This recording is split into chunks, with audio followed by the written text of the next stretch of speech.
Yang pertama, campur telur, margarin, dan garam. Untuk mencampurnya, saya gunakan Ravel Retro Blender dari Gastrolin Indonesia. Selain di blender, bisa juga diaduk menggunakan whisk atau menggunakan mixer. Masukkan 4 butir telur ke dalam blender. Untuk telurnya, saya gunakan ukuran sedang. Lalu masukkan setengah sendok teh garam, 40 gram margarin,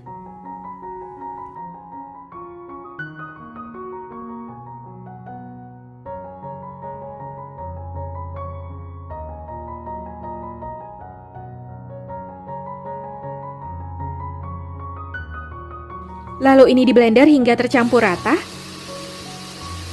Untuk pembelian blender Ravel Retro ini, boleh DM Instagram @gastrolinIndonesia atau klik link di deskripsi di bawah judul video ini.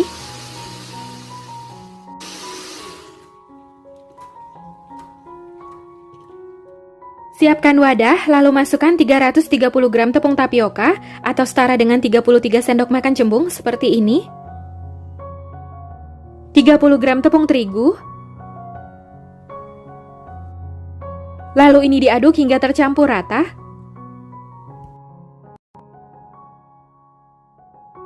Kemudian masukkan adonan telur yang telah di blender sebelumnya. Lalu aduk adonan hingga tercampur rata atau boleh juga langsung diuleni menggunakan tangan.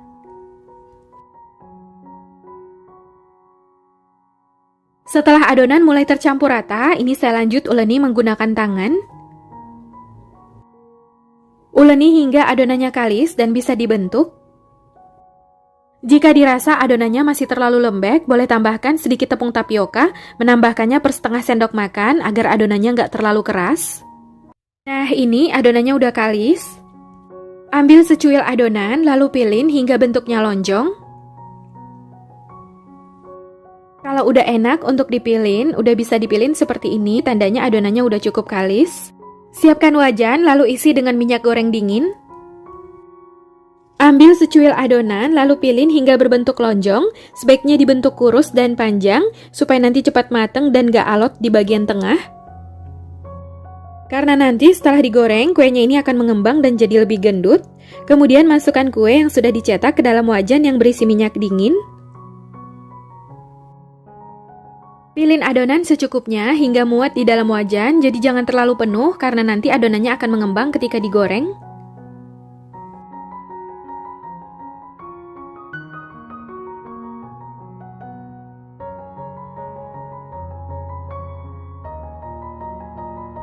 Nah, ini adonannya udah cukup, lalu ini siap untuk digoreng. Nyalakan api sedang cenderung kecil, lalu letakkan wajan berisi adonan. Lalu ini digoreng sampai warnanya kuning keemasan atau sampai kuenya mateng. Tunggu sampai minyaknya agak berbuih dan kuenya tampak mengembang baru bisa dibalik. Nanti dibaliknya pelan-pelan supaya kuenya nggak hancur.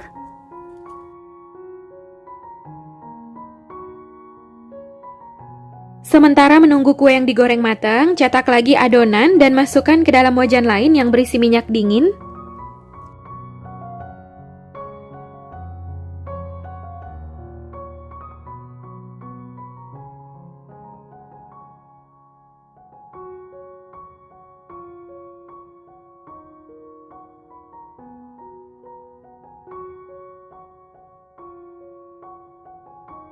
Setelah minyaknya berbuih dan kuenya mengembang seperti ini, balik kue.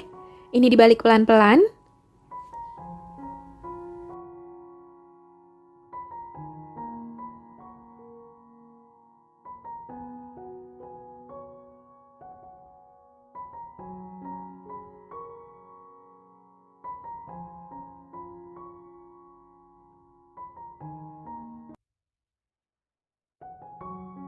Setelah warnanya kuning keemasan, ini tandanya kuenya udah mateng, lalu angkat dari minyak.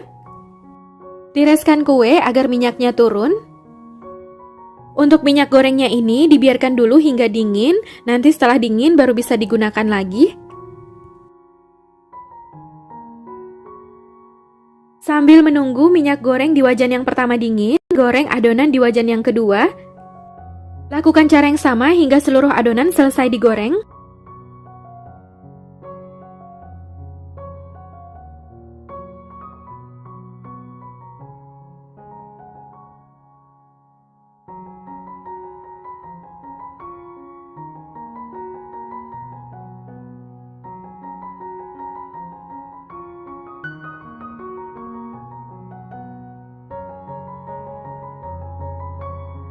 Nah, ini kue gabusnya udah selesai digoreng semua, dapatnya sekitar 600 gram. Selanjutnya ini siap untuk diberi lapisan gula atau besta. Nyalakan api sedang, lalu siapkan wajan di atas kompor. Masukkan 80 ml air putih.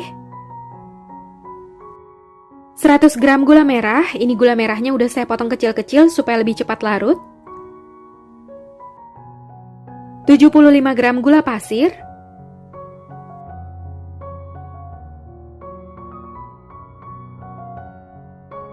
Lalu ini dimasak sampai berbuih dan mengental.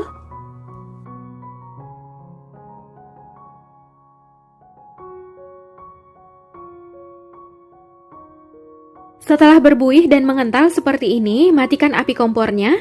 Lalu masukkan 3 sendok makan wijen yang telah disangrai.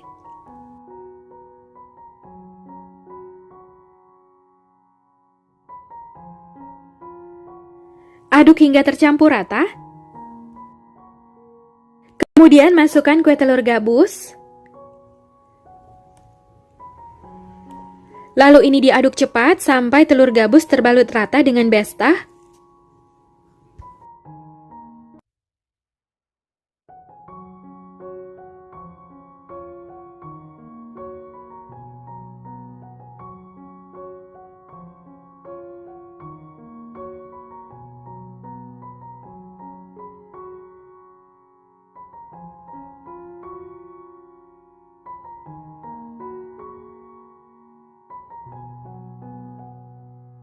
Biarkan hingga dingin lalu masukkan ke dalam toples supaya kuenya tetap renyah dan tahan lama. Ini dia kue gabus manisnya udah jadi. Sekarang saya mau cobain. Kelihatan dari warnanya ini cantik banget. Dan ini udah dingin ya. Untuk bagian dalamnya bisa dilihat. Kue gabus manisnya ini renyah.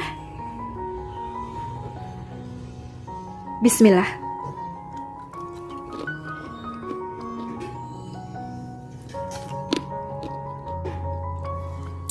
Ini enak banget, mantap, rasanya renyah dan gurih, manisnya pas,